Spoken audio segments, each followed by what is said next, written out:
Pemain Belgia soroti kebiasaan pemain timnas Indonesia. Pemain keturunan jadi rebutan dua klub elit Eropa.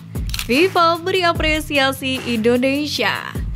Hai, jumpa lagi di Halo Timnas yang akan menyajikan informasi terupdate mengenai tim nasional Indonesia.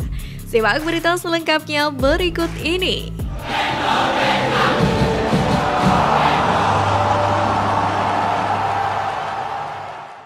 Setelah menghancurkan Brunei Darussalam, skuad Garuda dipastikan melenggang ke putaran 2 kualifikasi Piala Dunia 2026. Bersiap-siap untuk menghadapi tantangan lebih berat, tim asuhan Sintayong akan bersaing dengan Irak, Vietnam, dan Filipina, yakni dalam kualifikasi yang akan dimulai pada bulan November mendatang. Pertama-tama, pasukan yang akan dikoordinasikan oleh Asnawi Mangkualam dan rekan-rekannya akan melakukan perjalanan ke markas Singa, Mesopotamia.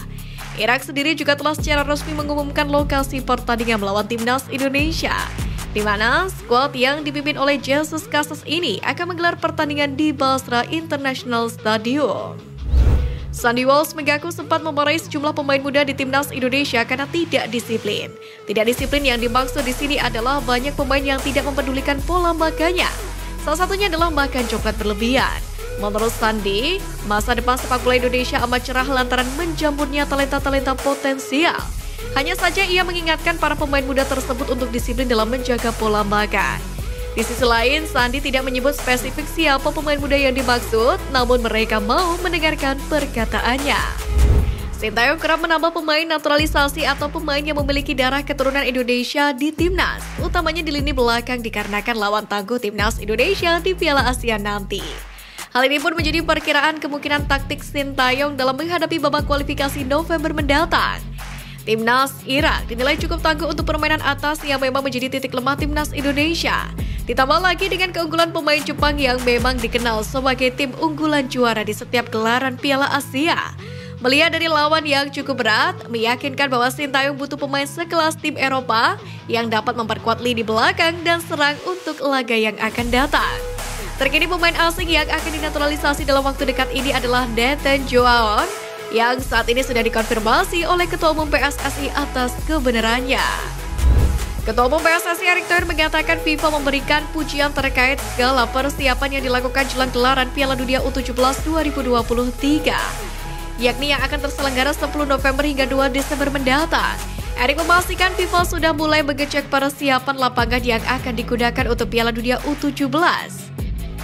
Ia juga mengungkapkan FIFA memastikan 26 dari 27 lapangan yang disiapkan dalam kondisi baik. Dalam perhelatan akbar ini, PSSI telah menyiapkan 4 stadion untuk venue Piala Dunia U17, yakni Jakarta International Stadium, Stadion Sijalak Harupat, Stadion Manahan, dan Stadion Gelora Bung Tomo.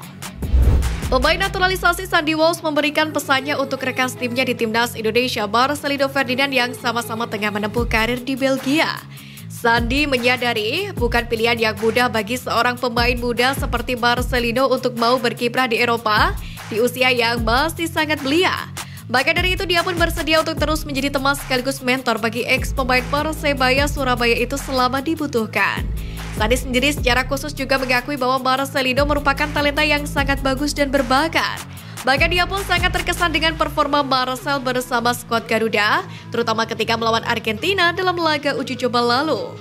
Sandy pun yakin jika Marcel menggunakan kesempatan ini dengan baik, dia akan berkembang dan bakal menjadi pemain yang hebat. Mengingat banyaknya potensi yang dimiliki adik kandung dari pesepak bola Octavianus Fernando ini. Namun semua itu harus dilalui dengan disiplin tinggi dan kerja keras. Alekam William Theo Bagot atau Elkan Bagot berulang tahun ke-21 pada Senin 23 Oktober kemarin. Memiliki tinggi menjulang 194 cm atau nyaris menyentuh 2 meter, sederet julukan seru disandangkannya, seperti The Big Guy sampai The Tower. Atau menurut canda Ivar Jenner dan Rafael Struijk adalah Halkan dan Beauty. Sementara itu merayakan kelolosan Garuda ke Q2, Elkan mengunggah sejumlah foto.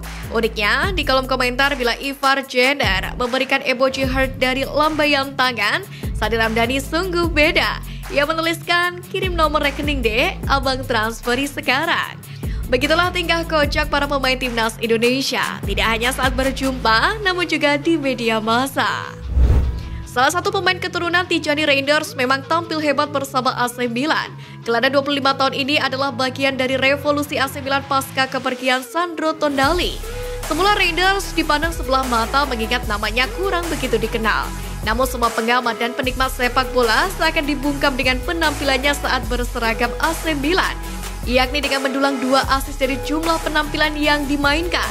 Terkini pemain keturunan Indonesia ini sedang diperebutkan oleh 2 klub raksasa Eropa yakni PSG dan Manchester United. Klub Las Parisiens tercatat melakukan permajaan skuad di lini tengah di bawah asuhan Luis Enrique. Sementara itu Manchester United butuh sosok gelandang petarung dan penyeimbang di lini tengah untuk bisa menembus papan atas Liga Inggris. Dengan Tijani Reinders, maka sosoknya bisa menjadi solusi jangka panjang dengan usianya yang masih terbilang matang dan masih berpeluang untuk menanjak. Sementara itu harga pasaran gelandang keturunan Indonesia dari Maluku itu diyakini berkisar di angka 40 juta euro. Tokyo Verdy, tim yang dibela Pratama Arhan tampil luar biasa dalam pekan ke-39 J2 League pada Minggu siang kemarin. Mereka menang dengan skor 3-2 atas JEF United di Ajinomoto Stadium. Supporter Tokyo Verdy sebenarnya dibuat tegang dalam pertandingan ini karena mereka tertinggal 2 gol terlebih dahulu di babak pertama. Namun Tetsuya Hasegawa memecah kebutuhan Tokyo Verdy pada menit ke-79. Gol yang membuat semangat para pemain lainnya meningkat untuk bisa mendapatkan poin. Ketika pertandingan memasuki menit 90, Itsuki Sumeno membuat Tokyo Verdy sukses menyamakan kedudukan. Lalu 2 menit berselang, Hikaru Nakahara membuat timnya mengakhiri laga dengan kemenangan. Sangat luar biasa di mana dalam 13 menit, klub Pratama Arhan ini mampu comeback dengan mencetak 3 buah gol. Jelang bersua dengan Timnas Indonesia di grup A Piala Dunia U17 2023, Timnas Panama U17 melakoni laga uji coba kontra Senegal. Namun dalam uji coba ini, Panama dibuat tak berkutik. Pasalnya, Senegal tampil sangat solid. Panama tertinggal 2 gol dalam babak pertama dan kembali kebobolan 2 gol pada paruh kedua. Pada pertandingan ini, Panama kalah telak 0-4 dari Senegal pada uji coba pertama di Turki. Namun perjalanan Panama di Turki masih belum usai. Masih ada 2 laga uji coba yang akan dimainkan. Sementara itu setelah memainkan laga uji coba di Turki, Timnas Panama U17 akan terbang ke tanah air. Merujuk pada situs resmi PSSI, Panama akan sampai di Jakarta pada 1 November 2023. Setelah itu baru akan melakukan perjalanan ke Surabaya. Sebagai kandang di putaran kedua kualifikasi Piala Dunia 2026 termasuk melawan Timnas Indonesia, skuad The Golden Star Warriors dikabarkan bakal menggunakan Stadion Maidin. Kabar ini datang dari salah satu media Vietnam Soha. Stadion Maidin sendiri sempat memberikan kenangan buruk bagi Sintayong dan Timnas Indonesia. Hal tersebut terjadi pada bulan Januari 2023 lalu. Tepatnya saat Timnas Indonesia melawan Vietnam pada babak semifinal Piala AFF 2022. Padahal kala itu Timnas Indonesia hanya butuh menang dengan skor berapapun dari Vietnam bila ingin lolos ke final. Namun naas, Mark Klok dan kawan-kawan justru harus tumbang di Stadion Maidin dengan skor 0-2. Hasil tersebut pun sekaligus membuat skuad Garuda harus tersingkir. Di sisi lain, Stadion Maidin sendiri sebelumnya sempat disorot karena tidak terurus sebab rumputnya terlihat menguning.